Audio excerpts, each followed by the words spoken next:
Why are there so many shows starring Muppets and dozens of movies too? They said they'd watch every one and they mean it. It's something that they've got to do. So now they've pledged you a lifelong commitment. The Muppets, Matthew and Sam.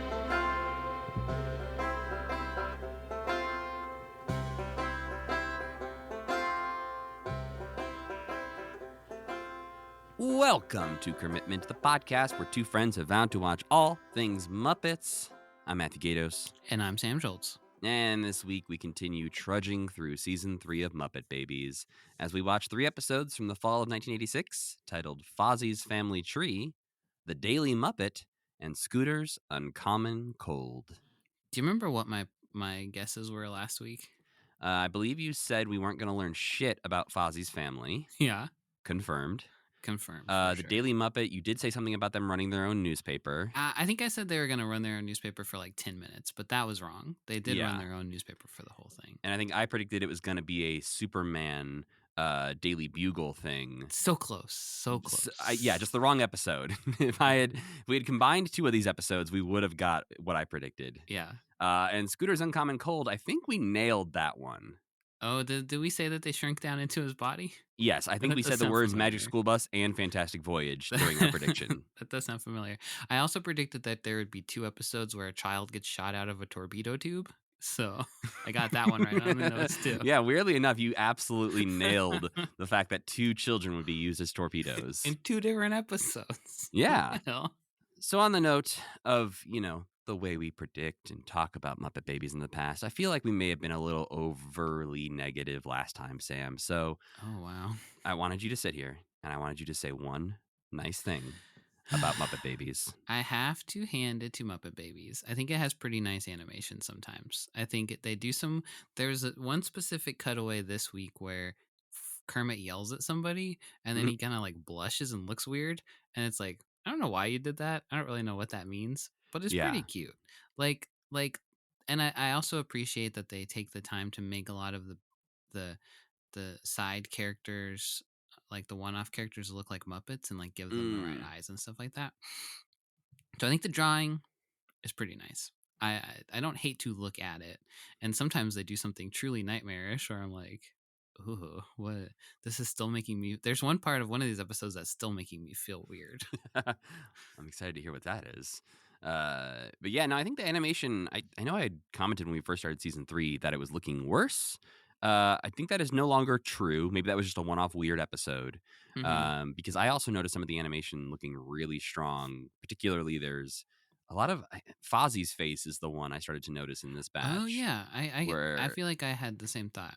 I feel like his face just has more life in it in some of these episodes than it has in the past. And so I think the animation does look like it's getting better. And yeah, I think for the most part, the character designs are great. There are occasionally still those weird random characters that don't look like anything really. Like they don't look human, they don't look Muppet, they don't look animal. They're just kind of a thing. Uh-huh. I don't love those as much.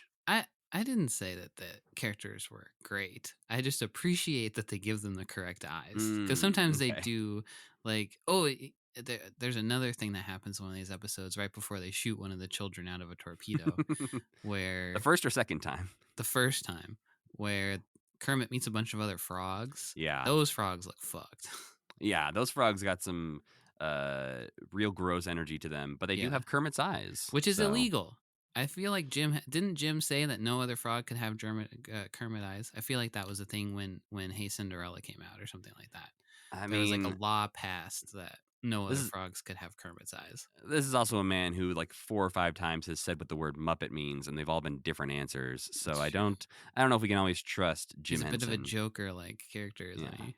I also I would say that the fantasy sequences in this batch specifically felt more consequential than they have earlier in season 3, where there was long strings of things where nothing mattered at all. I will say there are definitely some in this batch that annoyed me a lot that we'll talk about, but I felt like overall they were a little bit more impactful this time. They don't do as much we ran out of stuff to talk about and we still have 10 minutes of this episode left. So we're going to pivot completely to we're in Roman times now. Right, exactly. They're not just, ah, shit, we forgot to make something for the last 8 minutes. So I guess throw Kermit in a night costume again. They do love to do that, and they have done that a couple times this season already. So I'm actually surprised at the lack of Indiana Jones Kermit. I thought that was a way bigger part of this show. yeah, they even took him out of the opening credits. Hmm. I think that's why I probably had it in my head that it was a bigger part of the show. I think I was picturing their recurring characters more like Doug's recurring characters on Doug, Oh, where where he's Quail Man all the time. you'd see Quailman all the time. You'd see oh no, I'm gonna forget his little James Bond Oh, guy. I don't. Let's see. James Bond Doug. Smash Adams. There's Durango Doug, Race Canyon. I forgot about this aspect of Doug beyond Quail Man. You forgot about Wanana Jack Bandit. I did. That sticks in my head way I too was often. a brand spanking new Doug fan, and I Blech. don't think he did that as Blech. much. I don't think he did That's that the as sound much of me anymore. vomiting at you liking Disney's Doug. I liked the teen drama. It was teaching me lessons about my life. Even at the time, I was like, these voices are different and I hate it. Oh, that is not something that I even considered could be possible, I don't think, at the time. I thought that was just Doug. Well, I guess we can continue to podcast together, even though your opinions on Dog It's are not a Doug podcast. yet. And if we did do a Doug podcast, now we'd have to decide when to stop, because I would want to stop pre-Disney. Oh, we'd have to go all the way through. That's where the fun begins, you know? Yeah. Doug falls into one of those shows that is about real children and that I actually don't like. I didn't like Nickelodeon's Doug when I was little because I didn't like shows like Rugrats and Doug that were about actual people. Gotcha. And I think I liked Brand Spanking New Doug because I was a little bit older when that came on. Okay. And I was starting to deal with emotions myself, you know? So then I that had a little bit more for me. But I still was like, I gotta watch The Weekenders and Doug. It's like those shows are about going to school, which is the thing that I'm trying not to think about really hard right now. But every show is about going to school or being a baby and wearing a diaper. Like the two worst things about being a kid. Why don't you make a show about something fun? That's called Rocket Power, Sam. That the cool was a kids fun- who skateboard. That was a fun show. Yeah. Didn't seem like they ever had to go to school. Well, that's a fitting transition since I used to watch Muppet Babies on Nickelodeon quite a bit as a kid. You hated it. I liked Tiny Toons. That was good because it was like they had to go to school, but their teacher was Bugs Bunny. What? I wish my teacher was Bugs Bunny, Yeah. not Mr. Bone from Doug. Mr. Bone, the principal on Doug, was one of those characters who instills in you the idea of a permanent record being a terrible thing in your school years. Yeah. Because his constant threat to Doug was, "This'll go on your permanent record." And does a permanent record even exist? I bet if I called my high school right now and was like, "Hey, what's on my permanent record?" they'd be like, "We don't know you." Yeah, we shredded this stuff the minute you walked out of the school. Yeah. Or like Doug's applying for college and it's like, one time you farted in the cafeteria, Doug. You can't go to college. Remember every time you wore your underpants on the outside of your clothes to school? I wonder why we're not letting you go to college. Mr. Bone has let us know that we shouldn't accept you. That you should not. You should be blackballed from the college system completely. Well, we should probably stop talking about Doug and start talking about Muppet Babies. So, Sam, what do we watch this week? The time, October 25th, 1986. The place, your living room. Paper skeletons hang in the window. A big bowl of candy sits on the living room table. You're feeling festive as hell, so you pour yourself a bowl of Count Chocula and you hope to find something spooky on TV to complete the scene. But the best you can do is Muppet Babies. Yeah, maybe they'll see Dracula or something like that. I don't know. This episode, you see, though, is called Fozzie's Family Tree. So you guess probably no Dracula. But here's what happens in it anyway. The babies are learning about plants from Nanny, who's going around giving them all some hot tips on how to grow them. They ask her how she knows so much about plants, and she tells them it's because her great grandfather was a horticulturalist. And I guess that plant knowledge is genetic in this world? I'm not Hey, really Sam, sure. pop quiz. What did your great grandparents do? I don't know. I don't know their names. I don't Yeah. know anything about them. I think farmer was a safe bet, I was but I gonna don't say really know. they're probably dirt farmers or something. They probably like waded in the swamp and caught crawfish or something. My family's from Louisiana, so who knows? Yeah, I think mine was in Missouri, so they Yeah, were probably dirt farming. farmer for sure. And and uh Nanny's great grandfather would have been like from like 1880 or something like that, like Oh, a I million surprisingly didn't years even do the ago. math to figure out when that would have happened, but yes, you're right. If That she might grew not up even, it might in the actually be 30s or longer something, ago than that. Yeah. So yeah. her great grandfather, from a time before records were even kept. She tells the kids that she learned this from her family tree and runs off to get it from the attic, the place where she keeps everything that is important to every episode, without properly explaining what a family tree is. So the babies had to fill in that gap themselves. Fozzie imagines that the little tomato plant that he's growing turns into a giant Jack and the Beanstalk style plant, which is his family tree, and he starts climbing it in hopes of finding funny members of his family to learn jokes from. The other babies climb up too, and they see their ancestors as well. Gonzo imagines a Superman like origin story for himself, where he's from the dying planet of the weirdos, which was what Matt was referencing earlier, where he was so close to guessing correctly. Rolf meets Rolfgang Amadeus Mozart. Piggy is a descendant from Vikings, she reveals. Meanwhile, Fozzie meets some bears, but doesn't learn shit from any of them about telling jokes. And then Animal's ancestors, who are a bunch of worms for some reason, eat the beanstalk and they all fall back to reality. Fozzie is sad that he didn't learn any jokes, and the babies throw him a bone by pretending that, hey, he's funny anyway, and he doesn't need to learn jokes from his ancestors. The only thing scary about that episode, you think to yourself, is how bad it was. Happy Halloween! Next week, November 1st, 1986, your Optimus Prime costume was a big hit at your school's Halloween parade. You've got a giant pile of candy and you're watching TV. About 25 years from now, you'll think back on moments like these with envy. How could life have ever been so easy? And it was easy, sure, but it wasn't perfect because sometimes you had to watch Muppet Babies. This week's episode is called The Daily Muppet, and the inciting incident is that Nanny's newspaper got rained on and she's pissed. Reading the newspaper is Nanny's favorite thing to do, and if Nanny ain't happy, nobody's happy. So the babies decide to make her a newspaper themselves. Kermit is the editor, Piggy is the arts and culture reporter, Fozzie draws comics, Skeeter is on the sports beat, Rolf's the music reporter, whatever that is. Scooter does the layout on his computer, of course, and Gonzo is the photographer, just like he was in Great Muppet Caper, and he's on the hunt for pictures of Martians. Gonzo eventually climbs up inside the couch and pretends to be on Mars, where he gets chased by Martians out into the real world.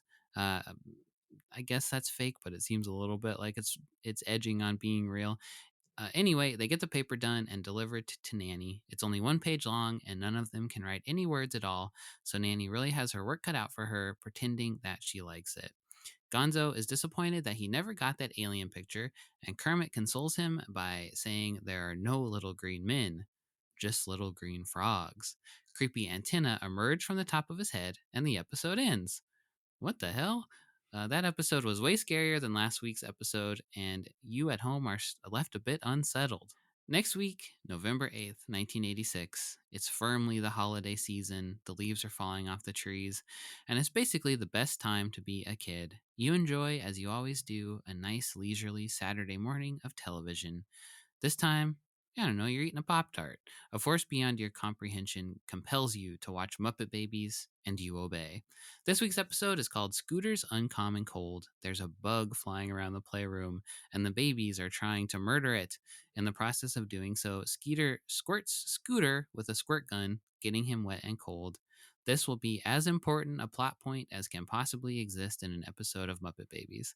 After the bug situation is diffused, Nanny walks in with a special delivery. Scooter, ever the Mr. Moneybags apparently, has now bought himself a microscope, and the babies use it to look at a bunch of stuff and also venture into the very heart of an atom before Scooter comes down with a cold from getting squirted like 7 minutes prior to this. Nanny puts him on bed rest, but the babies decide that rest alone isn't going to do the trick. So they use Scooter's microscope to shrink themselves down teeny tiny and go inside of him in a submarine where they hunt down the germs with the aid of Scooter's white blood cells. When they come back out, Scooter is feeling better, not, he says, because the babies went on an imaginary journey inside of his body, obviously, but because everybody cared about him so much. Isn't that sweet?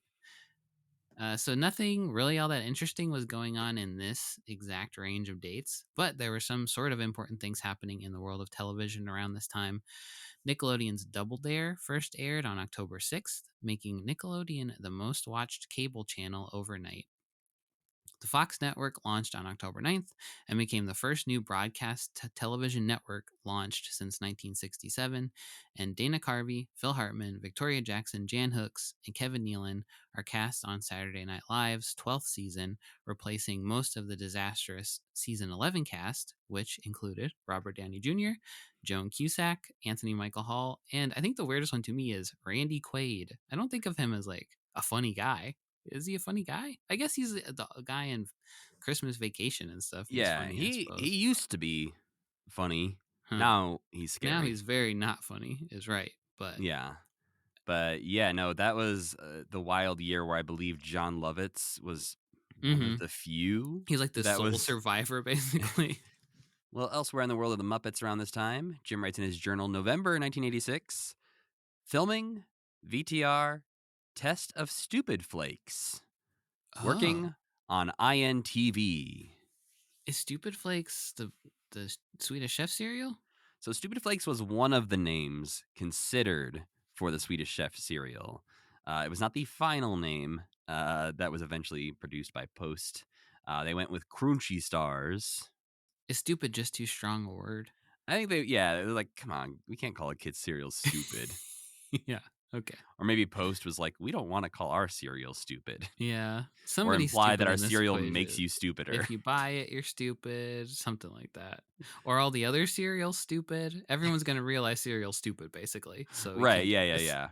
We can't pull back the curtain on breakfast cereal right now. It's the 80s, Jim. Jim's trying to push the envelope. They had the sniper outside of his. They were like, take the shot before he agreed to change the name.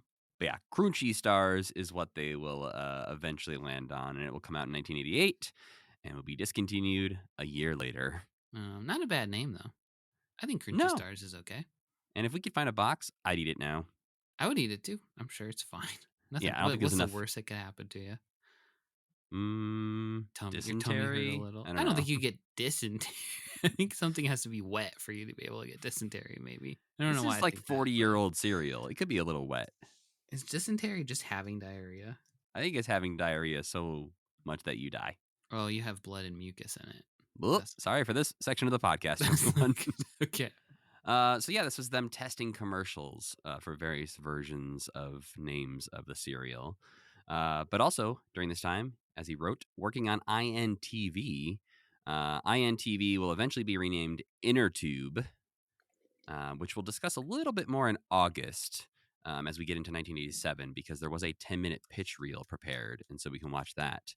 And apparently this was Jim being inspired by Pee-wee's Playhouse to make a more chaotic, fun type of TV show. Yeah, Pee-wee's Playhouse.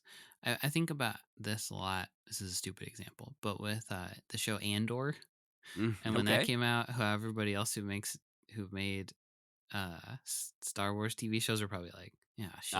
Okay. And then when Pee-wee's Playhouse came out, I bet other people who made Saturday morning TV were like, fuck. Yeah. We could have done that the whole time. Yeah. I didn't need a frog puppet. I could have just turned the globe into a puppet, and that's funny enough. So many puppets. He was probably so jealous. Also, we recently talked about Jim's 50th birthday trip on the yacht with Bernie Burlstein. I revisited some sections of Brian J. Jones's book that I hadn't reread in a while. And one, I should do that more often because he answers so many of the questions that we ask each other on this podcast that we're like, why did Jim do that? And I read Brian J. Jones's book. I'm like, oh, yep, it's spelled out very clearly in here. But two, he noted that during that yacht trip, this was one of the times where Jim had recently hired a new assistant, Marianne Cleary, who would become more than a professional relationship. Oh, boy. Yeah. This was one of those eras where people were like, hey, Jim, maybe don't hire her, though, because I don't think this is going to work out, personally. And he was like, yeah, cool. Oops, I hired her, and she's my assistant, and we're gonna go on a yacht trip to Italy together. Oh boy. Okay. Yeah, there's more details about that in Brian J. Jones's book, including I'm pretty sure there's a part in there where it talks about Jane went out to dinner with this woman to like just meet her and be like, let's see what she's all about. Oh, weird. Yeah, it What a sounds very life. weird and tense. But yeah, pretty much I wanted to include this because it, and lends a little bit more backstory to the yacht trip we were talking about, but also as a reminder to myself and to anyone out there, watching and listening along with us, to read Brian J. Jones's Jim Henson biography because it's great and answers a lot of the questions we have.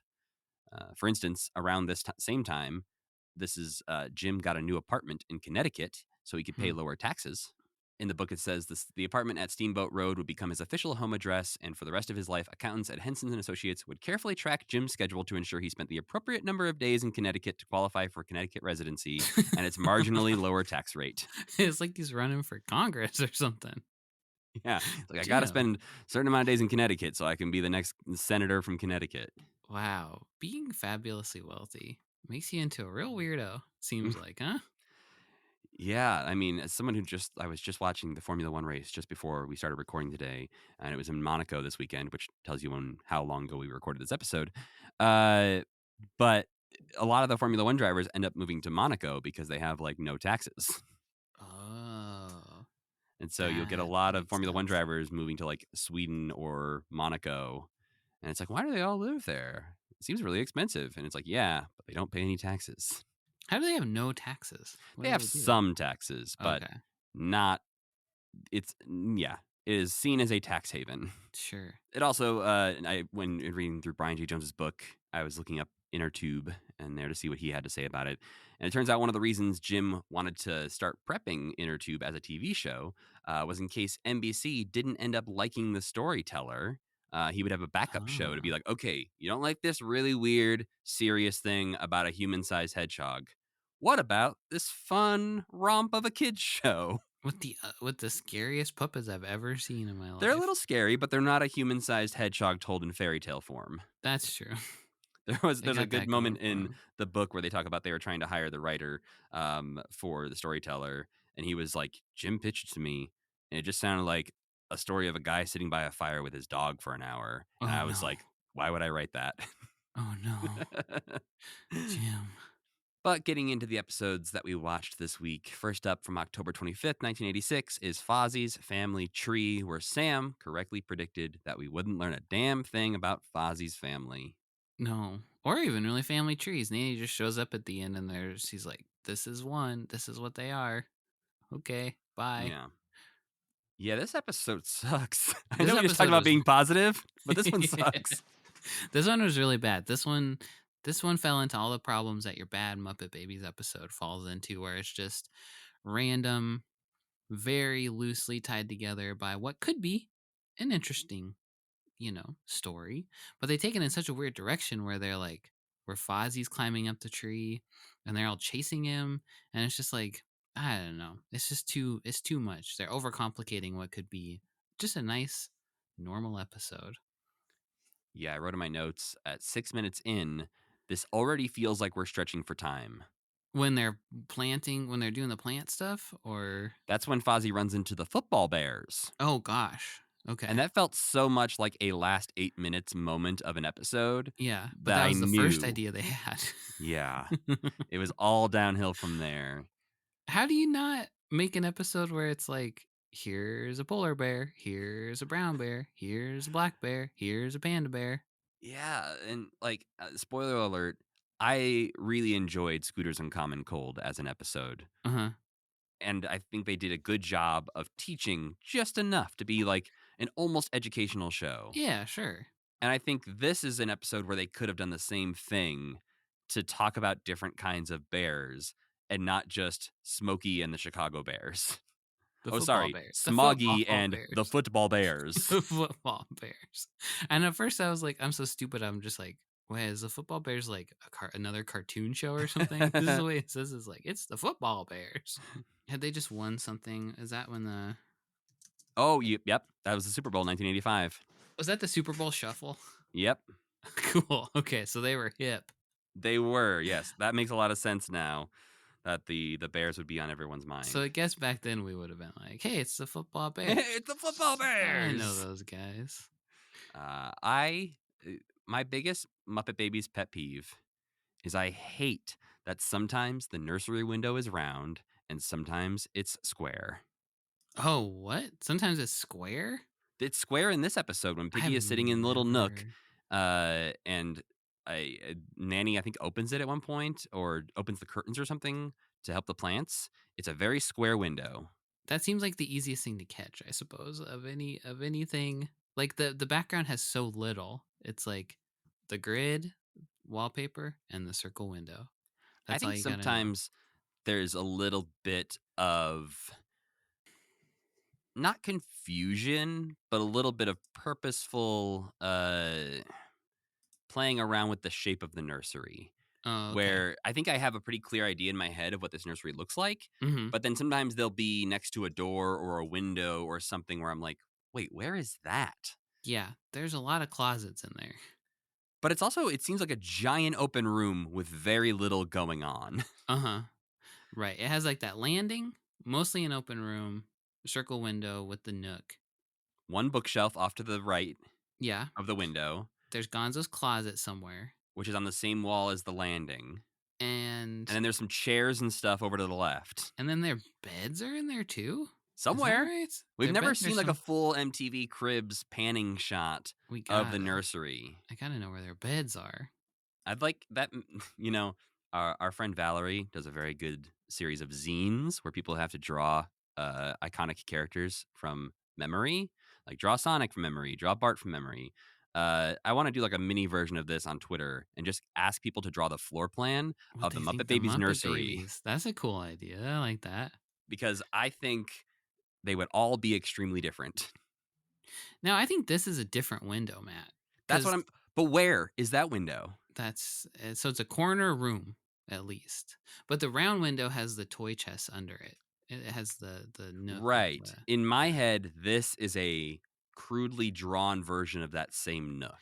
yeah. This shouldn't exist. Basically, this Right. is And we've seen this a few impossible. times where there will be a square window with a nook, and they don't contextualize it enough to explain where, if you ran straight back from that, where you're going to get to.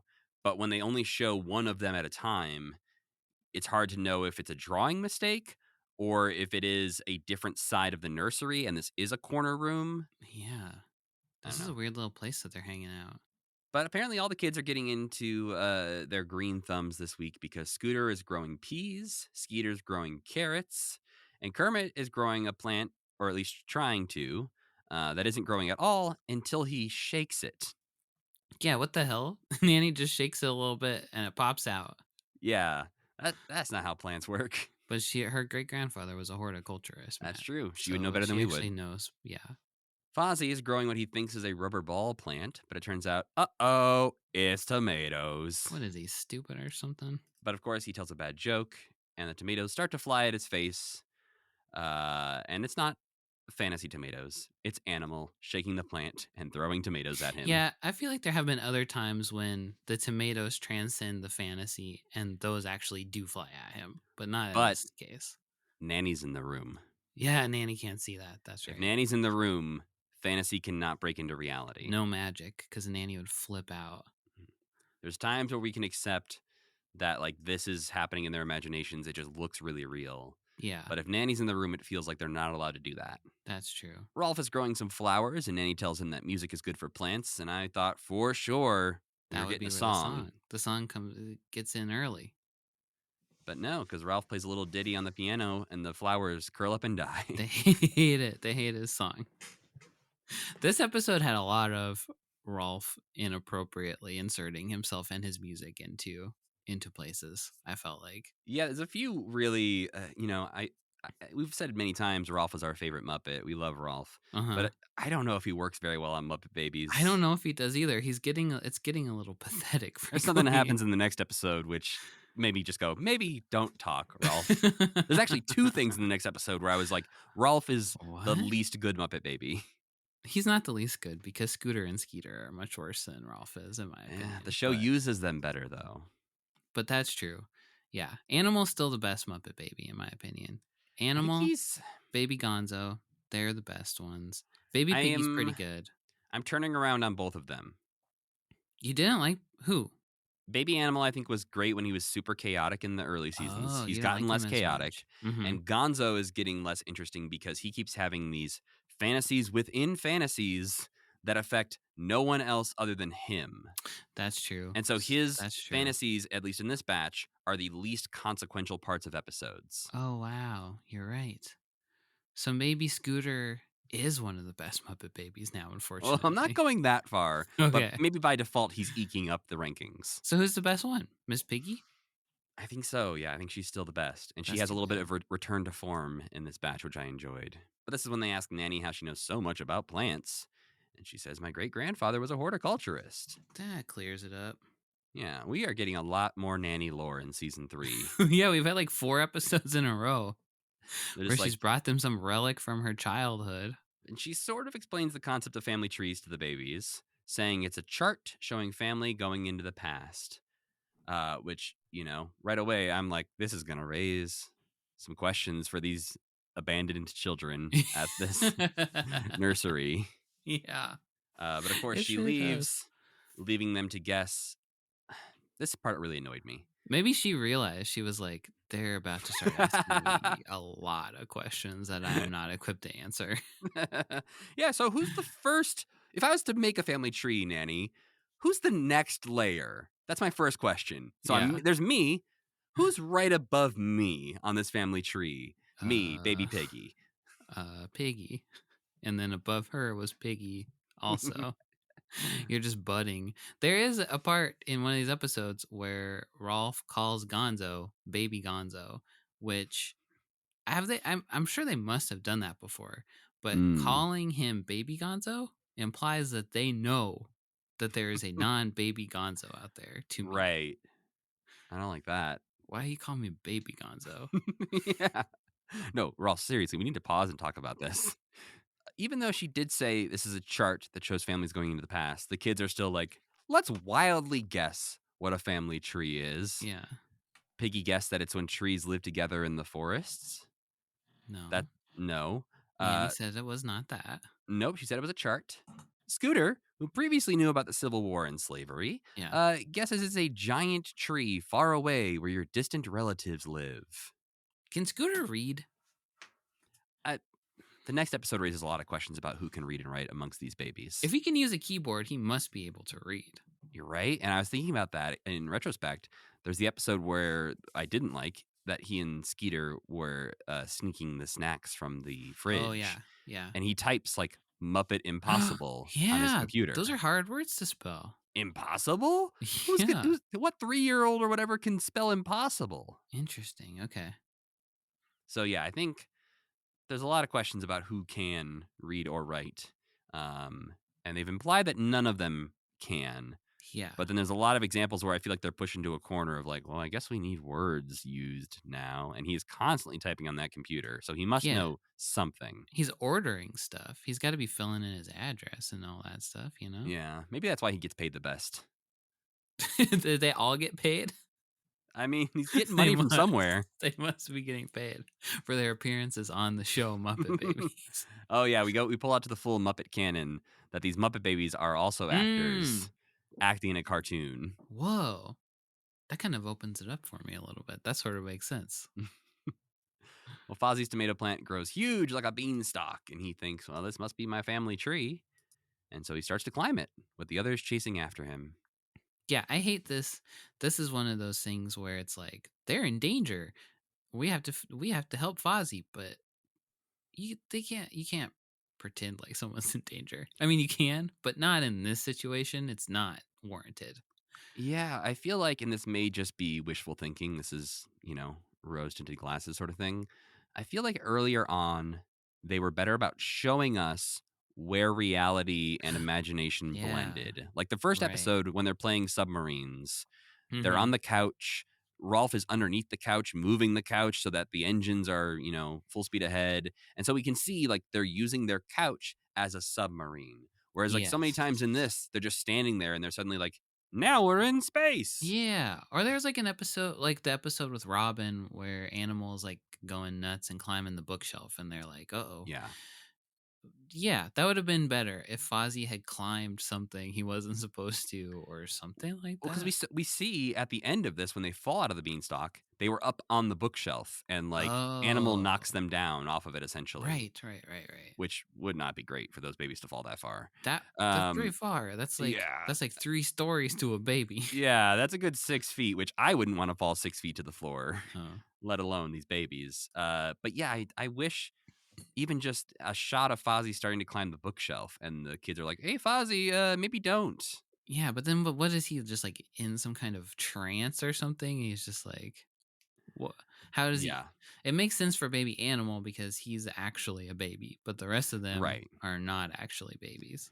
Right. It's like when Gonzo flew out the window last time, and we're like, wait, did he actually Is he fly out the really window? Because they seem genuinely flying concerned out? about Yeah, him. yeah. It's sort of like, jumping ahead a little bit in the Uh. Fantastic Voyage sequences of Scooter's and Common Cold. I'm like, okay, so they leave Skeeter and Animal behind to take care of Scooter. Are the other babies just 5 feet away? Yeah, that's what I'm wondering too. Do they go in the closet or like? Yeah. Don't look at us.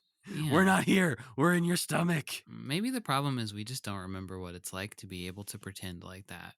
Mm, But I don't our know. innocence is lost. Yeah. But I think Mm. even as a kid, I'd be like, this is stupid. Right? Like that's the thing is like you want kids to take the cardboard box or the couch or whatever. Like that's what I remember as a kid was having like box forts or Yeah. turning a couch into a fort, or you take all the cushions off and suddenly it's Yeah. something else. And Or getting so a I big paper tube and whacking each other with it like you have swords. right, remember when they built their big old like houses out of the boxes and the Yeah. kids were painting it and all this stuff, like, and then Yeah. they imagine it's a dream home or an Those office were the building or days. whatever. I just want a little bit more connection to reality with their imagination Yeah. sequences. Instead of like, you two stay here and narrate what's happening to Scooter. And why wouldn't they bring them along? Because they have to be there to narrate what happens to Scooter. But why, babe? Why don't they bring baby animal along? I suppose. I guess they know you're not They going to be good on a submarine. We'll Yeah, all he's not gonna be die. helpful. He will be Yeah. lost Do in not put Scooter's him. colon or something. Do not put it. Oh no, poor guy. Well, this is about the time where Fozzie meets the football bears, who turns out want to be comedians. Yeah. And so he teaches them some bad jokes, and they get booed. And they, And then they try to beat him up, yep. and it's stupid. Even worse, next, Gonzo gets a fantasy inside of a fantasy. Yeah. And while they're climbing the imaginary family tree of Fozzie, Gonzo starts to imagine the planet Crouton, inhabited A- by weirdos. And when you say fantasy inside of a fantasy, there are no other Muppet Babies in this segment of the thing. It's Right. just It's like they're him. all playing a game. Let's Yeah. climb Fozzie's family tree. We all agree this is the scenario we're imagining. And then Gonzo's like, see you guys. I got my own shit Or going on. or at this point, they just know Gonzo's such a bad improver that he's always gonna do like the random monkey cheese thing. And they're like, Gonzo, you go play over there. Oh, is there another alien? Oh, what a Oh, surprise. There's great. aliens in the nursery again. But we do see a surprisingly long segment of Gonzo. Bulk of the episode, basically. It becomes the plot of the episode, is the planet Crouton, where we see Weirda and Sore Elbow, who are his parents. That's kind of good. I like that. Sore Elbow is good. Yeah. Weirda Yeah. is actually horrible. Now that I think about it. Why go to all that trouble to kind of do Zor-El or whatever, but not his mom? Or was it maybe Superman's mom was named something stupid? Lara. Yeah. Yeah, Boring. Laura. So Weirda, kinda, I is guess that there. makes sense. Yeah. But Sword Elbow, top notch. Crouton is becoming normal. Any minute now, they're all going to become regular people, and the buildings are starting to turn into normal skyscrapers. I actually have no problem. Like this as a concept Yeah, is fine. It absolutely just agree. doesn't belong in this episode. No, it does feel like they just kind of tossed it in here because they had a good idea. Mm-hmm. But I totally agree that the idea of this Krypton parody is great. Yeah, and it's fun to watch all the weirdos be like, ah, and then it turn from a weird building to a normal building is fun. I wish we could have seen them change into like Yeah. stock photos of just like people in like suits and stuff, but Just a normal man. that might have been a little creepy, I guess. Well, we get a commercial break and we come back, and the story of Crouton is still going. Yep. The Gonzo Superman story really feels like what they wanted to tell with this episode, Uh huh. because I thought it was done, but it turns out Gonzo is being sent to Earth. George and Martha Kent, which are just the actual names that they give them. Cluck. They're Cluck. No, Cluck is his first name. Oh. Oh yeah. He just happens. Never mind. You're right. Their names are George and Martha Kent. They just happen to be To be chickens. chickens with the most normal name any chickens ever had. Somebody recreate the Batman versus Superman scene, but it's Super Gonzo instead of Superman. Why did you say that name? Why'd you say that name? Oh, Who's he goes Martha? on the ground. Yeah. But Cluck Kent is adopted and raised in the ways of chickenhood. And suddenly, Camilla, the stuffed chicken, gets her foot stuck in the train tracks and needs saving. So Super Gonzo has to swoop in and rescue her. Why did they have to make Camilla a stuffed chicken in this show? And Because it's still keep Gonzo being in love with her. yeah. They keep that Is part that he's attracted to her, but always say that she's a stuffed chicken. it was just too irresistible to make him be creepy to Miss Piggy, I guess. They had to give him that dynamic so he couldn't be in love with Camilla. But in the in Muppet Show, he's creepy to everybody equally, so it was still worked. My gut says in a creative meeting, they explored the idea of bringing Camilla into the Muppet Babies because they liked the Yeah. relationship, but they didn't want to have a character who couldn't speak. I suppose so. Or maybe they just didn't want Baby Gonzo or any of the Muppet Babies to be straight up dating. But I guess Miss Piggy and Kermit kind of are straight up dating. Yeah. So Gonzo almost falls out of the tree after this superhero fantasy, and Piggy calls him a dumb cluck. Which she's done before, I think. I believe she has. And we were astounded then, and I was astounded now that that's something that they would allow them to say. Is it a pun on it can't it's not What else would is it be? I don't know. If I I mean, called you I've a dumb cluck, it would sound like I am trying to censor myself in front of children. I feel like there's got to be some other explanation. You can't turn in a script where it's like the babies almost said fuck in this one. Well, suddenly the kids hear Ralph's family tree, and they hear Rolfgang Amadeus Mozart. I fucking love this guy. This part's great, I think. It's weird. It's the weirdest song I think we've ever heard on Muppet Babies. Well, you've heard Amadeus, right? Yeah, but this isn't even quite that. No, it's it's pretty close. As close as you can be from children's television. It does that thing with Muppet Babies songs where it sometimes shifts genres mid That's true. verse, Yeah. where it's like some lines sound just like a parody of Rock Me Amadeus, Uh-huh. and then other parts are just like a nice, like Rolf is talking to us. I do love the spoken word history of this man's life. We learn more about Ralphgang Amadeus, yeah, than we do about any other character in the entirety of the show. Kind of wild, and it's at least it's a somewhat natural use of Rolf's music in this one. Yeah, it's a good, Better he's than the thinking about next his two that family. we'll talk about. Uh-huh. There's one part that really bothers me where they talk about he wags his tail as he played the scales, and they zoom in on Rolf's butt like he has a tail, but he doesn't have a tail. And it just shows like his butt. They should have at least given Rolfgang Amadeus a tail, maybe. He could have had one. I thought that part was really good, though. That was maybe my favorite part of any Muppet Baby episode that's ever existed. The Amadeus part? Or Yeah. Amadeus part? Yeah. It was so funny. It definitely I takes some thought. big visual swings. Like, Yeah. as far as like music videos essentially go on Muppet Mhm. Babies, it is maybe one of the more interesting.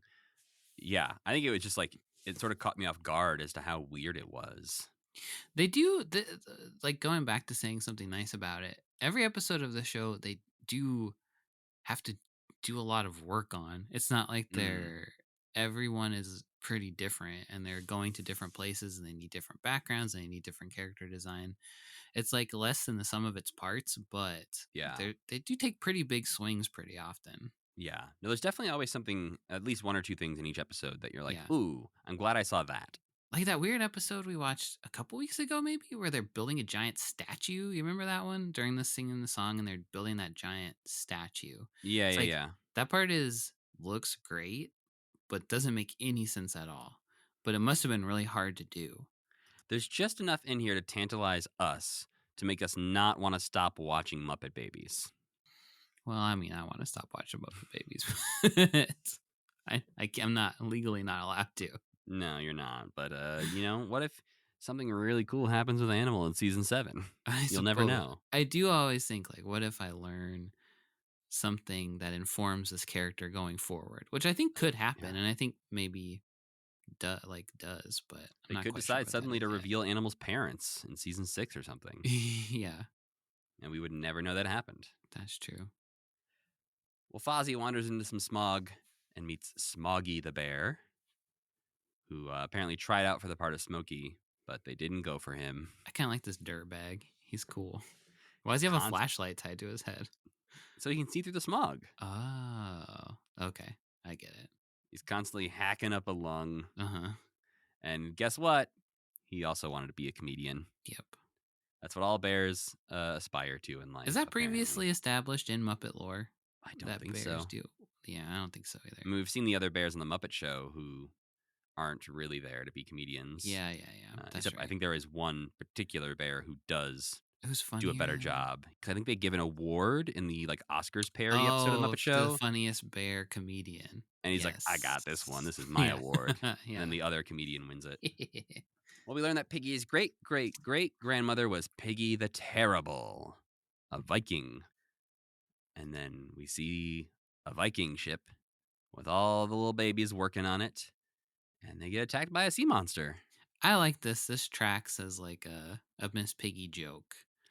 Yeah, I like the idea that she would only have horrible relatives. Yeah. That make her power hungry. Yeah. The skit itself was kind of nothing. There's I experienced time loss while I was watching this because I just was I snapped back to attention and they were suddenly fighting a monster. I was like, where did this monster come from? Again, this feels like just a jumbled grab bag episode where they Yeah. had a bunch of fun ideas but no real place for them, and so they just Uh-huh. tossed them all into one episode. An episode about Piggy's family tree actually would have been more fun because you could have gone back and been like Piggy the Impaler, Piggy the Terrible. I think the problem is you get into some sketchy places pretty quickly when you start talking about real. Well, you could do two. We got Vikings, we got Dracula, we got maybe a Roman emperor or something. Well, Fozzie can't find funny relatives, so he's worried he can't be funny. And Skeeter drops a wise lesson, surprisingly, into the end of this episode, and says that it doesn't matter who your relatives were. You can be whoever you want to be. Yeah. Another thing where it's Fraggle Rock would have made a really good episode about this, and Muppet Babies uses it in one sentence when the guy at the end of the script is like, oh yeah, I think this is what this script is about. Blah, blah, blah, blah, blah. Yeah, that could have been a great Uncle Traveling Matt and Gobo episode. Which they've kind of done a version of that. Yeah, that's Fraggle true. Rock. That's true. But it caught me off guard that Skeeter was so wise. Yeah. But that also, that did not track through the whole episode. I have no grasp on Skeeter and what Skeeter is supposed to be. Sometimes she's the bad guy. Sometimes she's the sporty one. Sometimes. And then often she's just gets the lines that it doesn't make any sense for any other baby to say, maybe. That's maybe a Kermit line. He would have said something inspirational like that. Yeah. Kermit's another one where sometimes it's what are you doing? What are you even doing here? A lot of times he's there to move the plot along. Yeah. He jumps in to either say, well, we're not doing that anymore, or I have a better idea. Yeah. Or there's one of these episodes where they have an idea where they want to do something and they sit down at the table and Kermit's like, okay, anybody have any ideas? It's fuck you, dude. They're always having ideas. You have one. Well, Animal spots his relatives, some vicious tomato worms, devouring the plant that they're all currently climbing up. Stupid. And so they fall off the bookshelf right as Nanny comes back in to show off her family tree. And Kermit is like, oh, yeah, that's nice. We know all about family trees, though. Maybe you should pay more attention to us and guide us in our learning. Yeah, so I guess fuck her, I guess. Yeah. Sorry, Nanny. We don't Sorry we give a made you shit. climb up to the attic again for the third week in a row. It's like, I just got my old toys down. I have to go back for my family tree. And these kids don't even care. I think her tape player and the tapes of the old radio shows also came from the attic. Something else came from the attic too. She's just going to find another Muppet Baby up there at some point. Oh You yeah. can find Beauregard and just be like, hey, anyone know this guy? I'll just keep him up there. He's from the previous group of babies. Well, the episode ends with Fozzie saying he grew a joke plant because he can just grab a tomato and squeeze it and make everyone lose their goddamn minds. They fucking love this joke. They finally like something Fozzie's doing. It's prop comedy. It's the age of Gallagher. We love it. We love to see Fozzie making a big mess. But I didn't think it was that funny. I thought it was actually pretty stupid. No, and they're losing their minds by the end of it, so much so that I was like, is everyone okay? Is there like a gas leak in the nursery? Because they are so into this that like even Piggy, like everyone is so into this idea. Well, the go bye-bye on this episode is Gonzo planting a go bye-bye tree, which I kind of like. I think this is kind of fun because this is a part where it does seem like the person writing it is cutting loose a little bit, having a little bit more fun. Yeah, because Kermit asks him, like, what are you doing? And he's like, well, we got to have one of these if we're going to end the show. Mm-hmm. And it's just a big tree that falls over. And then Animal says, go bye-bye. But just a bit of fun fourth wall breaking, which maybe they could use more of in this show. Like, that is kind of a Muppet thing, is that they are aware of the audience. Something they did in the first season where a lot of episodes would end with Gonzo looking at us. Looking at you. Sometimes they still do that, but there were, I think in this batch, there weren't many or any that ended with Gonzo doing that. The next episode is from November 1st, 1986, The Daily Muppet.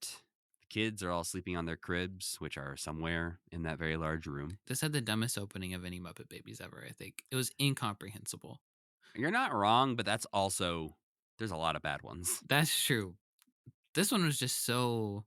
This was a stretch for time, but instead of doing it at the end, we're doing it at the beginning, where they wrote the whole episode, and then he was like, this is only coming in at 15 minutes. I gotta stick a submarine fantasy in here. Yeah, Kermit is dreaming he's on a submarine mission with some other frogs, and they use him as a torpedo, which apparently, is just the writer's favorite idea. It's such a good idea. He either wanted to use it twice or forgot he already had used it. And then we get to Gonzo's dream where he's dreaming he's a humming weirdo, flying around kissing a humming piggy. And then the alarm goes off because apparently these babies have an alarm clock. An alarm clock that's in the crib with them, where they sleep in a big pile all together with an alarm clock that they know how to turn off. There's a lot of like unsafe sleeping habits amongst these babies. One, don't just pile your babies in a crib together. Please Two, don't leave them with a hard plastic alarm clock in their crib. I mean, or metal. I feel like alarm clocks are often made of metal. Yeah. And it starts going off, and Kermit's like, oh, Fozzie, hit the alarm clock, will ya? And then they start careening around wildly, and I couldn't quite figure out why their cribs started smashing into each other. I can explain it to you. It won't make more sense. Okay. So I think it's actually Gonzo who ends up trying to shut off the alarm. Oh, okay. But he squeezes Piggy's nose instead of the alarm. Oh. This causes her to throw him. He lands on Kermit.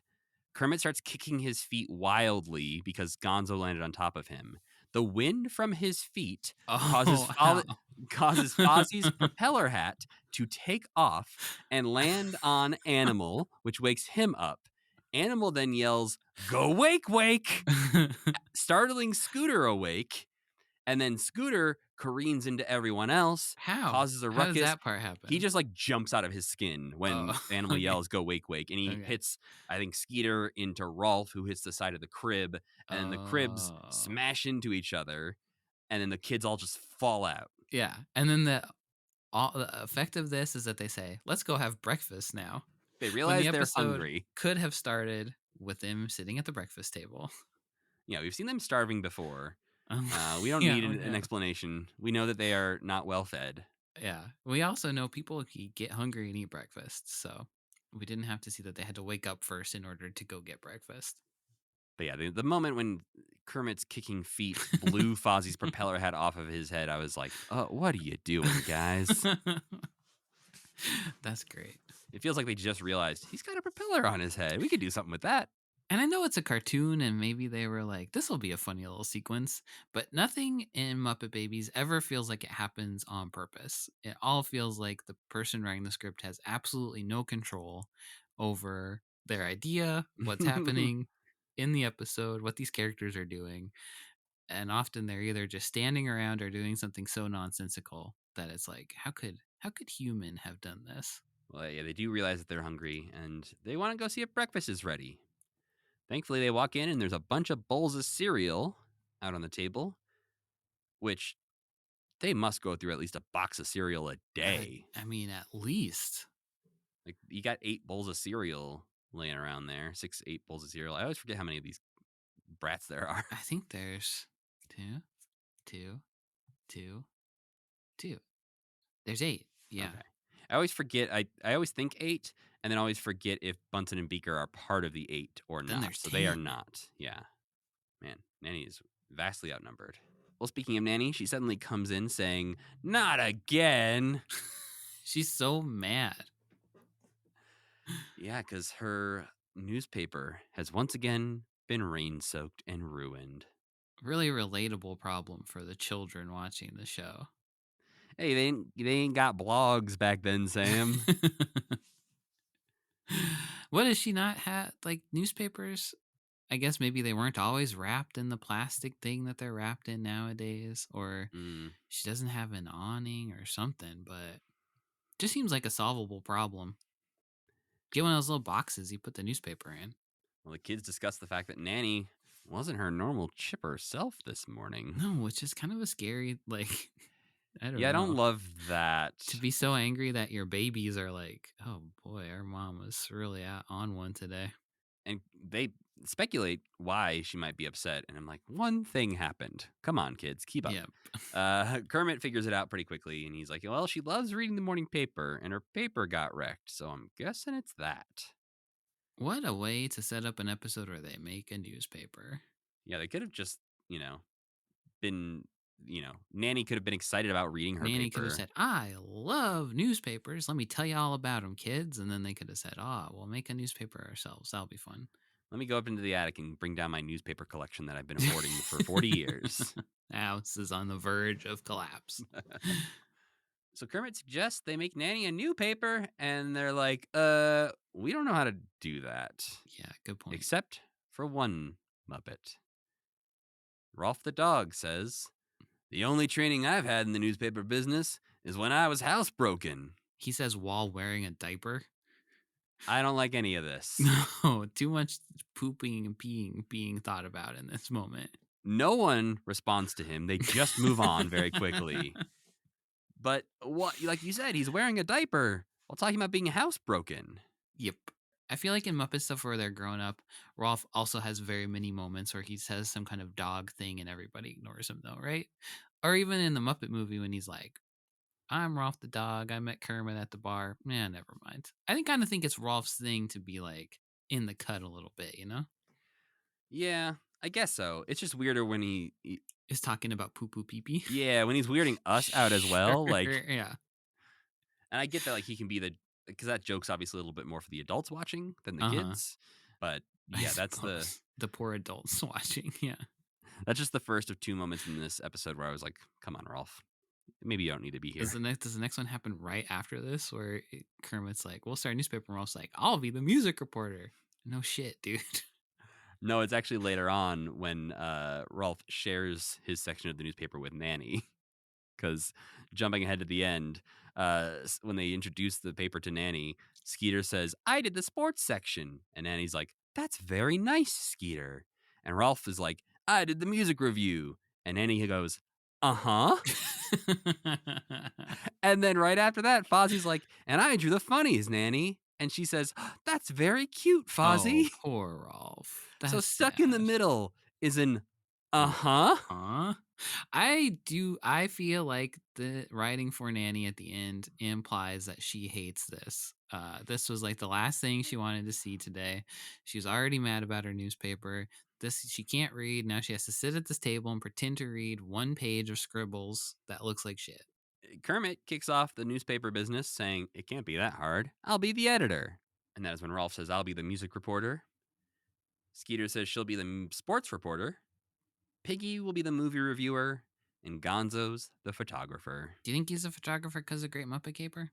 I think so. It's sort of like when they give Animal the drum sets, where it's like Animal in the Muppet Babies is not technically a drummer. Yes, he is not known as a musician, even though in the world of the Muppets he is one of the most prominent musicians. They just never Right. mention that. And then moments like this are also like, oh, so you have seen the Muppets before. You do have a vague understanding of what they are, which sometimes I'm not so sure about on Muppet Babies. Right. And yeah, I think yeah, it's another thing I feel like earlier on in the seasons, we got more allusions to their future or, Yeah, maybe when we're older, we'll all make movies together or something. it's usually we're gonna get married. Yeah. Well, Fozzie and Animal are going to make comic strips, and we get a cute little sequence playing with the comic strip format. Mm-hmm. Where Animal floats away on a speech balloon and they're moving between panels. And I don't know. I like this little bit. Yeah, I liked it too. I like the way that they're moving between panels, like to match the pace of when the word balloon would be above their head, like they're strolling through the panels. Animal had a couple really good moments in this episode, I think. Well, Skeeter is cutting up a bunch of books to make her sports report, which doesn't seem like something you'd want to encourage children to do. No, We also just get a bunch of, baseball clips where she's watching and describing the wrong things during it. That's not very funny. new. It was like a new thing. They're trying something new. Yeah, there's like footage of the manager arguing with the umpire, and she's like, they're having a conversation about a recipe or something like that. Yeah, it was pretty bad. It was like baby's first Mystery Science Theater, though. I did like when she's reporting the scores to Kermit, and she's like 4-6, 8-7, and I got this one partial score 2. I thought that was pretty funny. Well, especially because the moment afterwards, they both kind of go, Huh? huh, all right. Yeah. And like, she just walks away. Yeah, this is the one where Kermit also has like his little like he yells at somebody and then kind of like blushes and looks weird. This one had like a couple fun little character moments, and I think this is one where Fozzie's animation also looked pretty good when he was doing the comic strip stuff. This was like a pretty solid episode, honestly. Yeah, I didn't mind this one as much, especially as the first one. It felt like, again, like they had a bunch of random ideas to throw together, but they did it Yeah. better in this one than they did in the first one. Yes, because at least they all pertain to finishing your newspaper article or like Yeah. doing a part of the news. I think it's always hard whenever they give everyone a job in the same field Uh-huh. that, like, some of those are inherently going to be less interesting. I Like think they music did a pretty good reporter. job. The music reporter was the worst one. I think otherwise they did a pretty good job of giving everybody a job that made sense. Oh, yeah, and I love so Gonzo's under the couch pretending to search for life on Mars for a great photo. We get some very good Martian creature designs. Yeah, I like these. But again, I think it's weird that this episode, like the last one, the big dramatic moments are relegated to just something happening to Gonzo that doesn't involve any other kids. Yeah, and it's like another I'm in danger but not really because he's like running from the Martians going to all the kids being like, you gotta help me. And they won't help him. But if they did help him, what would they turn around and see? Nothing? Well, and it's also weird that at the end, it almost is again like the last episode where Fozzie suddenly out of nowhere gets bummed about this thing we didn't realize he was bummed about scared he can't be funny. Yeah. And this one, at the end, Gonzo's really bummed because he didn't get to contribute to the paper. But Right. instead of somebody saying something wise and helpful to him, Kermit's just like, I might be an alien. Kermit turns into a whole ass alien, like the end of a Goosebumps book. And Nanny's in the room for that one. Yes, that breaks the rules, so it must have been real. Well, we find out more Nanny lore. Nanny likes big band music. Yeah, she's 175 years old. I did a little bit of rough math, by the way. Her great grandfather would have been born in like the sort of early-ish quarter of the 1800s, so probably Wow. about 1820-ish. Oh, wow. Yeah, What was even going on in the 1820s? that's a great question, Sam. I feel like I have no idea. I don't either. 1849 is the gold rush, so That might be as far back as my knowledge goes until we get back to Revolutionary War times. The Industrial Revolution was happening. All right. So, That's something.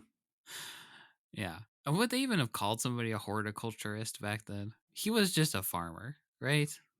I mean, somebody had to be studying the plants. I suppose that's true. I'm trying to think, how do I Google when did horticulturist get I mean, invented? it must have been in like ancient Rome, right? Yeah, it seems like 10,000 BC. Okay. Okay. So he could have been one. Wow. Napoleon died in the 1820s. I don't know anything. No, yeah. I'm reading a book right now about the beginning of the Civil War, and I'm like, huh, you don't say. I know that was in the 1860s. Yeah, That's yeah, about all. That's like one of the few historical years that I can remember.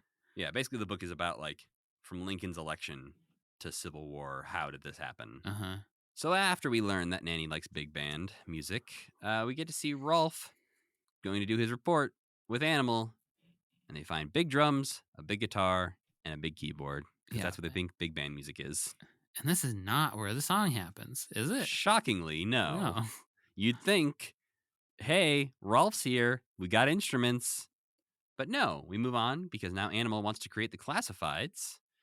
First, searching for a gardener and a plumber, showing Animal has a great understanding of the classifieds. He does. I never thought about that. He knows exactly what's in them. This part is like it's back to Animal's like crayon imagination. He's standing on like a newspaper background, interacting with the background in like a tactile way. That's really satisfying. Yeah, I love that he draws a little stick figure family in the car, and then when he says convertible, he just peels them out of Rips there. them right off. Yeah. Well, now it's time to go to press, which means, hey, we almost forgot to do a song in this episode. So now they sing The Daily Muppet, which sounds like a theme song for another show. Yeah, it does. It's not so bad a song. It's kind of snappy. No. It's got Oscar the Grouch in it. Piggy mentions doing celebrity interviews, and we see a quick shot of Oscar the Grouch inside the newspaper. It's almost like I'd rather see a cartoon about the Muppets being reporters or something like that. That could have been fun. Yeah. A new show every week where the babies like are imagining the same sort of scenario. Maybe they don't have to be babies. What if they were grown-ups? What if it's just called like the Muppet Show? And they're just putting on a play every week instead of being in their imaginations. Yeah. I think you got something there. Well, then after the song wraps up, they watch an extended sequence of newspapers being printed. Just stand there and stare at the newspaper. It's being printed forever. It's so weird. It feels like they're trying to do like the Mr. Rogers thing of like, let's go to the crayon factory. Yeah. But they don't say what's happening. That's they're not exactly like, right. ooh, yee. Doesn't Mr. Rogers narrate the things that are going on to some? I believe so. Yeah, degree, at least a little bit. Yeah. So the paper's finished, and you can see writing on it, which proves that somebody in here can write. Is it writing or is it just lines? It says the Daily Muppet at the top. Ah, shoot. Okay. So one of these fools can spell. Kermit realizes, this is only one page of a paper. What are we going to do? That's pretty funny. I like that. Gonzo grabs a stack of blank pages out of the printer and says, no one ever reads any of that inside stuff anyways. Just the fact that Kermit is aware that they have done a bad job in this particular instance is pretty good.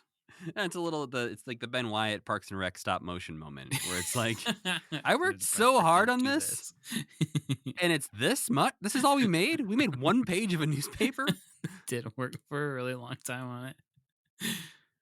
Well, they go and deliver the newspaper to Nanny, which is very sweet up until the moment she shits on Rolf's page, which is exactly what he would do. Oh, wow. Yeah.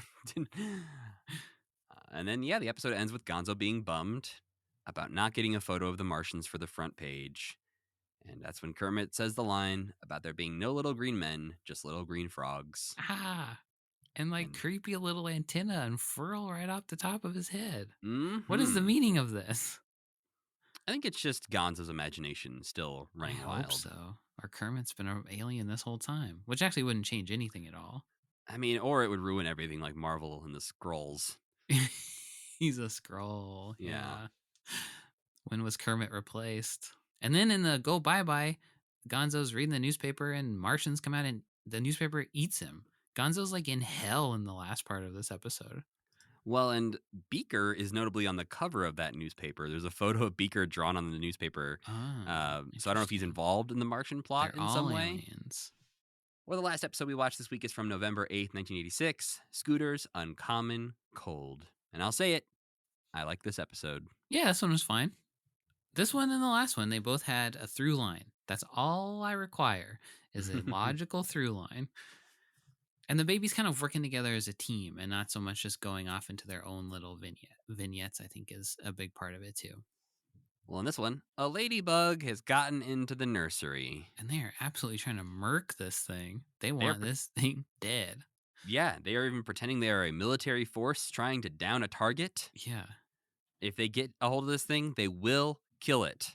Animal attempts to get it and bites a chunk out of the wall, which I love. I like that too.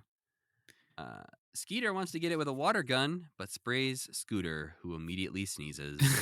It's like when a character coughs up blood in a movie. You're like, they're going to die. For me, I'm just like, what's in that water? It's Like, from the toilet. It's just the fact that the water can make him instantly sick Yeah. is a little troubling. Skeeter just spits. Whenever she needs to spit, she spits into that water gun. Yeah, I can't reach the faucet, so I just fill up my squirt gun with spit. Yeah.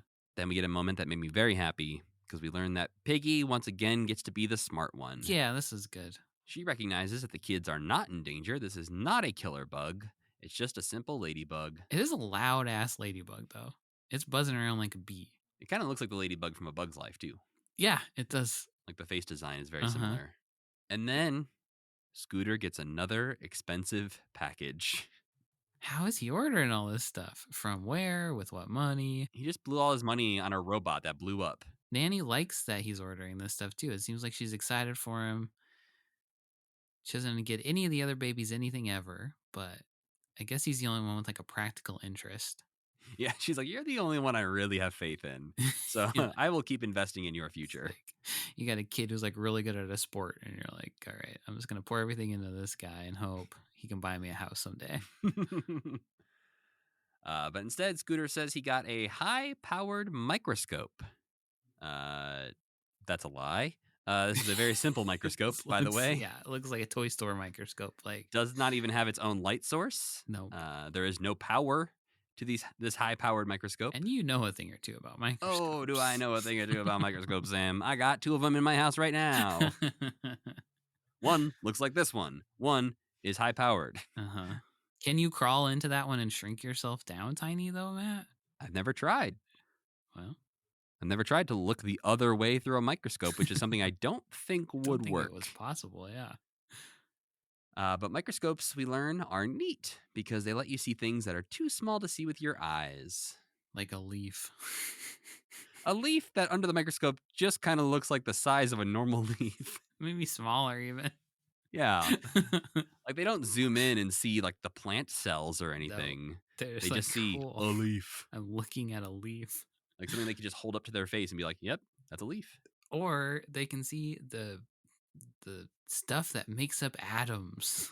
Well, that's only when they shrink down themselves. I suppose that's true. Fozzie finds some specimen slides, which is what leads to the leaf. There's so many more interesting things you probably could have looked at than a Yeah. leaf. They could have had footage of little guys wiggling around in there. Well, Scooter imagines that his microscope is so powerful that he could actually look at a molecule. And so they run into a water molecule whose eyes are the hydrogen atoms and the body is the oxygen atom. I thought this was kind of cool. I thought that I was thought- a bit clever. I absolutely love that part. I think that part nailed it. The next part is weird. When they go inside of him. Kind of.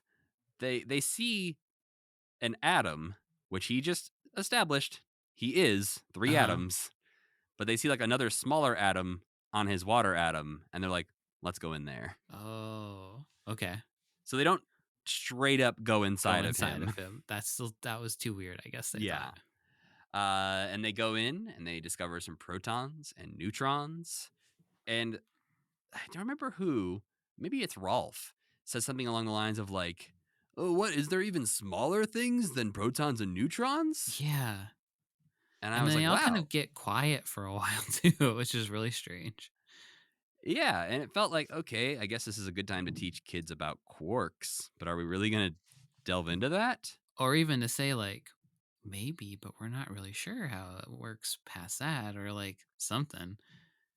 But no. But instead, we get Kermit saying, yeah, dummies. I know there's a smaller particle. The It's imagination particle. the imagination particle, which makes up all the things we dream of. No, that's not right, Kermit. Yeah, you had a chance here to teach something. And you did teach, 2/3 of that were actually a good lesson. Yep. And Then the most pathetic thing ever in Muppet Babies happens where they all imagine the particle in their hand, but Scooter's like, I can't do it. I can't imagine it. Why does that part happen? Poor guy. he's just got a bad imagination, I guess. Yeah. Maybe because he's sick. But then I do like Kermit's advice where he's like, you just have to stop trying so hard. I thought that was interesting, a little nugget of artistic advice to put into an episode of Muppet Babies. Well, it also is the saddest because he's trying to get him to imagine imagination. Literally, all you have to do is imagine the idea that somebody could imagine something. Or at the very least, you could just imagine a ball like all of your friends are imagining and pretend like you're doing it right. But he can't even pull that Yeah. off. Yeah, guys, I This is totally one, right? see it. It's like this big, right? Tell me when. My imagination's a little different than yours. So Yeah. is this big? I know what imagination is, but why don't you tell Animal what imagination is? I don't think Yeah. he knows. Tell the dumb baby. Yeah. Well, back in the real world, the ladybug lands on Gonzo's This nose. fucking ladybug. It's like a bad penny. You can't shake it. It's in this whole stupid episode. They decide to look at it under the microscope. Where it becomes a And- tick for some reason. Yeah, Gonzo shoves bothered his me. nose under the microscope, and what we see looks much more like a tick or a mite or something Yeah. than a ladybug. Gonzo's got other stuff going on they got to worry about. You got face mites too, Sam. Well, yeah, but he's got ticks on his face. He's furry. I suppose mites are arachnids too, aren't they? Yeah. Okay, so you're right. He's fine. You got so much gross stuff on your face right now, you don't even know. You like this episode because it's about microcosmos. I mean, I think it's more that I know about these things. You're just pointing at the screen the whole time. Yeah, I know that yeah. guy. I know that guy. Yeah. So Nanny comes in to see what's going on because she's like, I heard a loud noise, which I will say happened before the ladybug thing. Like when they were coming out of the imagination, they sort of like, they fell down for some reason. They do that a lot. Nanny doesn't come in every time she hears a loud noise either. No. And this is a good few minutes. She's like, hey, you guys good? I heard a noise a few minutes ago. Yeah. And this is when she learns that Scooter is not feeling well. And she takes his temperature and learns that he has a temperature of 101. That's pretty sick for a baby, isn't it? Maybe, I don't know. Yeah, it's not like go to the hospital levels, but it's for if he is about 3 or 4, which we think they probably are, it's not go to the hospital levels, but it's getting close. Okay. So she tells the kids about germs. That's what make people sick. The little bugs inside it's like little of bugs us. inside of you, which I suppose. If you're trying to explain it to a 4-year-old, that's a pretty good way to explain it, I think. Yeah. And white blood cells. She's getting into it. Yeah, we learned again. This feels like a nice precursor to the Magic School Bus. Yeah, this is like so educational that it doesn't fit in with Muppet Babies in any capacity, really. Especially when Kermit devises a plan to get small and go inside of Scooter by going through the microscope the wrong way. Yeah, I guess now we're back to Muppet Babies. Hey, you look through this and it's smaller that way. What if we went through the bottom of the microscope and we'd come out tiny? And then they start talking about how they're going to get inside of him. And they're like, there's a belly button, of course. And that whole time I was like, are they being like, we could go in his butt? Or like, why is that part so weird? Why are they like, what hole could there be? I know the only hole. The belly button. That's like, what? There's the, why? Because kids at home are supposed to be like, go in his mouth? Or what are you supposed to think they're going to say? That's a good point because, like the only thing that Gonzo thinks of, he's like, there's only one place I know of, the belly button. Like, yeah, what's the intent there? I don't know, especially because... And they belabor it. Like, I feel like they really put a point on that part, but I'm not quite sure to what end. But before that moment, we get my absolute, maybe favorite line we've ever heard in Muppet Babies. Okay. It got an actual laugh, not just like a slight chuckle, but like a "Hey, good job, writers" laugh. Okay. When Kermit devises his plan, Fozzie says, "That way we can go inside Scooter and help him fight off his Germans." That was what you thought was so funny? It got me. Okay. I just think "fight off the Germans" is a good line for Fozzie. I suppose, yeah. I guess you're right, but I felt nothing when he said it and continue to feel nothing to this moment. Stared blank-faced Yeah. at the screen. Yeah. Well, Kermit decides that Skeeter and Animal have to stay back and take care of Scooter for some reason. So they Ker- can narrate what's happening to him. Somebody's got to do it. is that the best choice? I mean, there's a lot of other ways they could have done it. Like they could have had Skeeter. Well, they didn't even have to show any of it because it actually turned out to all be completely pointless. It's not like anything happens to Scooter interesting. Well, Kermit pulls out an anatomy book to use as a roadmap, and they're like, how are we gonna do this though? And Animal gets to be the smart one and goes and grabs a toy submarine that they get to use as their transport. Good idea. My other favorite part is to get inside of Scooter, they take the microscope and they put it in Scooter's belly They do button. put it on his belly button, yeah. And then we start to see a bunch of footage from Fantastic Voyage. Mhm. Well, while they're in his heart, they're like, I wonder if he can hear us. And so this transitions into a song called Get Well Soon. Get well soon. Which I thought for sure would use the heartbeat as its beat. Oh, that would have been really smart. It would, because that's the only reason to do it now. But is that they're in the heart. They weren't smart at all, actually, though. No. Yeah, this is the only negative I think in this pretty good episode. This song is kind of nothing. Aside from the fact that we do get baby versions of Dr. Bob and Nurse Piggy, even though they're not really featured. Would you say that that's accurate? I guess Dr. Bob has the reflector on, so he is being Dr. Bob. I think it's at least, again, he doesn't talk, so he doesn't talk like Dr. Bob in that song. Yeah. But I think it's like the Gonzo photographer thing, where it's a reference as opposed to like actually being Dr. Bob. I do have to wonder, why didn't they go with a Dr. Bob thing? Like, why not just do that? Because kids know the Muppet Show at this point, right? I mean, presumably it's in syndication. It's on TV at the same time, so Yeah. they're watching all their favorite Muppet pals. But you just start doing a doctor part. Yeah. Why not just go for it? No idea. Also, why do the girls have to be nurses, huh? What's that all about? Yeah, there's no Dr. Skeeter in this. I don't like that. Well, after the song, we see Skeeter and Animal giving Scooter juice. And still pretending that the others are inside of Scooter somewhere. What, you think they're under the crib? What do you think they're doing? Oh, under the crib is good. That could be. I pictured them just standing literally 5 feet over to the side. Yeah. Just being like, don't look at us. We've got a blanket over us or something. It would have been great to see what they were doing. I agree Yeah. with you. They need to do that more often. But now the kids are inside Scooter's lungs and spot some germs. Fozzie loads a vitamin C torpedo to fight them off, but they have anti-vitamin masks. Yep. Great show. I love Muppet Babies. And then Fozzie accidentally launches Gonzo as a torpedo. And we have our second baby being launched out of it. If it happens again, it's like there's a fetish going on here. That'll be our new Muppet drinking game. Yeah. Take a shot every time a Muppet gets launched as a torpedo. Yeah. We would have had 2 shots this week and none ever the rest of the time. Hopefully. Yeah. Well, now Gonzo is obviously... It just starts happening every episode. They've also called Gonzo Torpedo Nose a few times. So I think they just really like the word torpedo. Yeah. The writer's just seeing if anyone's paying attention. He's like, okay, so for the last 50 episodes, I've launched a baby out of a torpedo. No one sent a note back to me yet. No one has any idea what I'm doing. I'm locked in this room.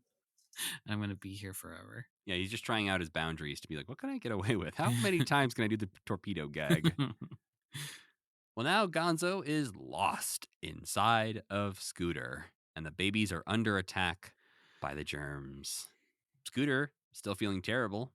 As he should be. It's been mere moments. Yeah, no, he is only just laid down. No one has allowed him to rest. They're all shouting at him.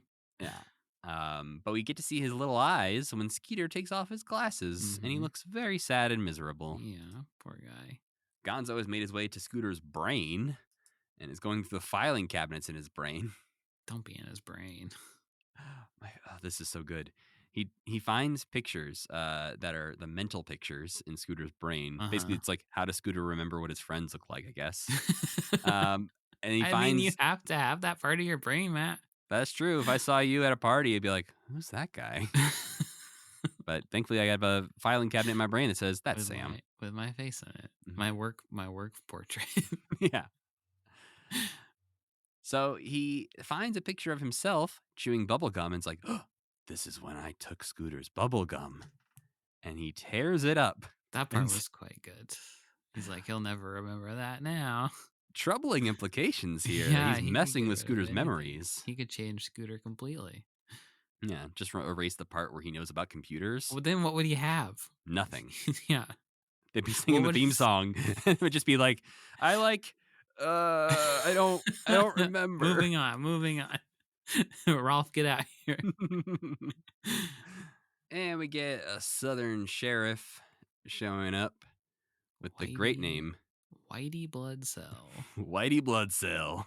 I got a bad vibe off this guy. Oh, Whitey Bloodcell is not to be trusted. I didn't like him. I think, yeah. I think old southern men named Whitey. Uh-huh. I don't trust him. He's a crooked fella. Yeah, he can be paid off to not fight off the germs, I think.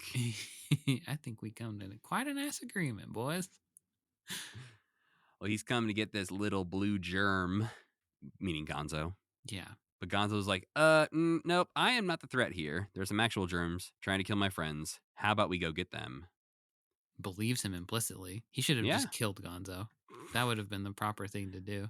Yeah, son, we'll go take care of them. Bobby, take care of this one. Gonzo turns around and hears a click. Just the assassination of Jesse James ending, but with Gonzo. That picture's a little bit crooked up there, Gonzo. That mental picture is a little crooked on the wall.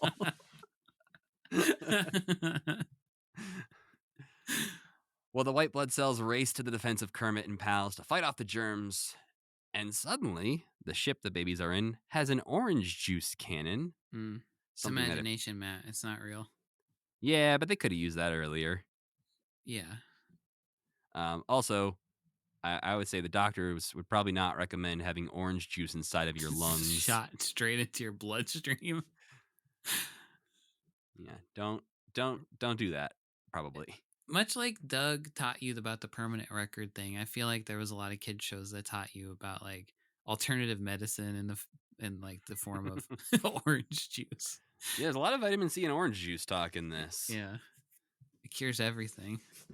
I mean, it kind of does in this though. Yeah, it does. They're right. Because the kids zap on out of Scooter's body. Nanny comes in to check on Scooter, and Piggy's like, "Don't worry, Nanny. We got this. We made Scooter better by helping his natural defenses," which she doesn't question at all. But Scooter is like, "No, you didn't." Yeah, he's like, "I got better because my friends cared about me." More alternative medicine. Yeah, the power of prayer. Yeah. Oh no. And he gets better. He's sick for 7 minutes. It is remarkable that he had 101 fever that came on in the matter of 5 seconds, and then now after another 7 minutes, he's fine. Yeah. I mean, he's a fictional character. He's a Muppet. Muppets I guess they don't get sick.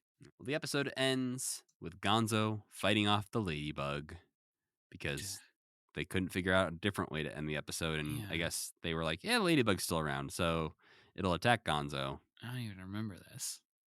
It's literally just like Scooter's like, I feel better because all my friends took care of me. And then Gonzo's like, I see you down a ladybug again. I'm going to get him. And they just started wrestling around, and then it goes to the credits. Well, what if that was like the scene at the end of the episode was the scene from the beginning of the episode, you know? And it's all circular. Oh. They start fighting the ladybug again. Oh no, Scooter starts sneezing again. We're trapped here, yeah. But this time Scooter can't remember who Gonzo is. Oh, yeah. because the mental picture's been erased from his head. Yeah, every time they would put more pictures inside his brain. And that does it for Muppet Babies this week. 3 more episodes down, Sam. Not our worst batch. This No, one definitely wasn't not. intolerable to watch. The highest rating we can give Muppet Babies episodes. Not Not intolerable. intolerable. Maybe I'll come around. I mean, I'm going to be so blown away the minute that there's an actually really good Muppet Baby episode. I'm not giving up hope yet. Yeah, I think that maybe Scooter's Uncommon Cold is the closest I've gotten to, saying this is a good episode of television. There's just something fundamentally about this show that doesn't work for me. And I think it is the imagination framing, where it is just like technically nothing happens in this entire series. But I don't know. Yeah, I think if it was more of the things we've been talking about this episode where they were tying their imaginations more to their reality, Yes. I think that would be more enjoyable throughout the series. If we saw more ways that, Nanny would bring them a refrigerator box, or she would find an old tricycle, or these kinds of things, and like keep bringing them things to play with. Yeah. And they would use them, and we would see how they turn this nothing into imagination, as opposed to, hey, we blew up a robot. This is a boat now. Well, we are about a third of the way through Muppet Babies now, so 2/3 to go, Sam. I can't believe it. So I can't much believe Muppet how Babies. long this show was. It's gonna be real rough when we finish Fraggle Rock and still have. And it's just Muppet Babies. Yeah, we still have a lot of Muppet Babies left. Yeah.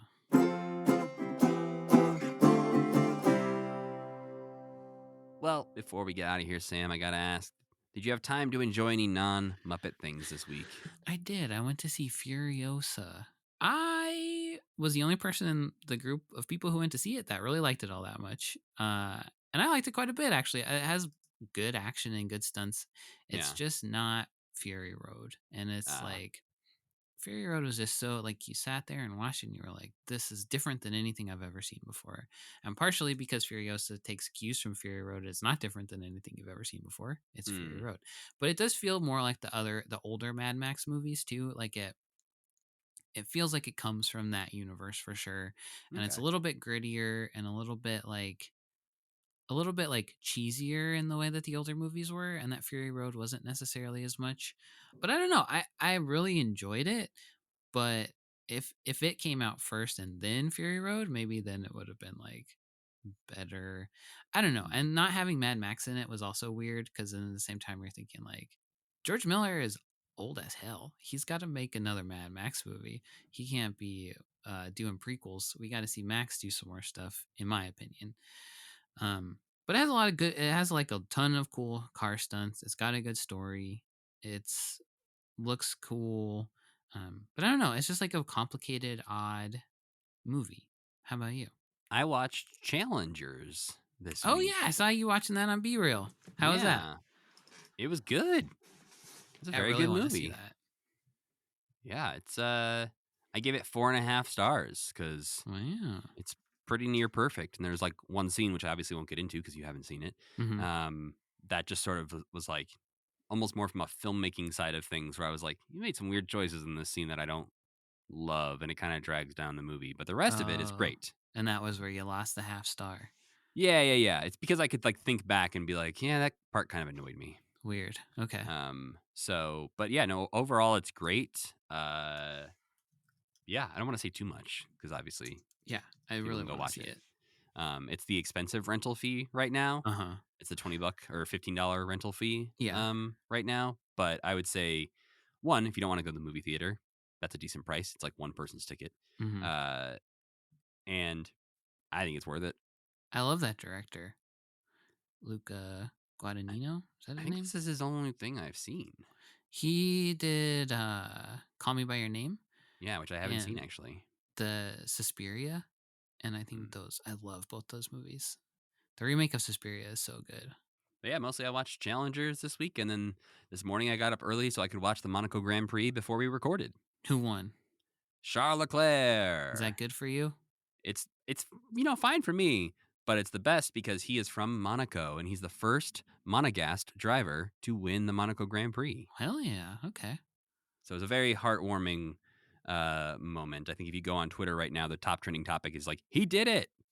Oh, that's nice. Because he's also had a Monaco curse where he has not done very well at his home race historically. So not only did he overcome the curse, but he also won the race. So before we go, we got to let you know what we'll be watching next time. And next time, we'll be checking in on a little show called Sesame Street. Phew. Yeah, we get a little bit of respite here, Sam, from Muppet Babies for a couple weeks. Because we have to check in on season 18 of Sesame Street by watching the season premiere, some best of clips, including one with John Candy playing a truly wild character. And last but not least, we will watch some videotape footage of the season 18 wrap party, which features some, let's say, PG-13 performances from our human and Muppet characters. Oh, wow. Okay. Yeah, it's interesting. Huh. If you want to see the full list of things that we're going to watch for the episode, be sure to follow us on Twitter and Instagram, where we'll post the lists there because it's going to be a bunch of random clips. So I don't want to list them all out here right now. I can't wait until we talk about Professor Rabbit and Garbo. Who's that?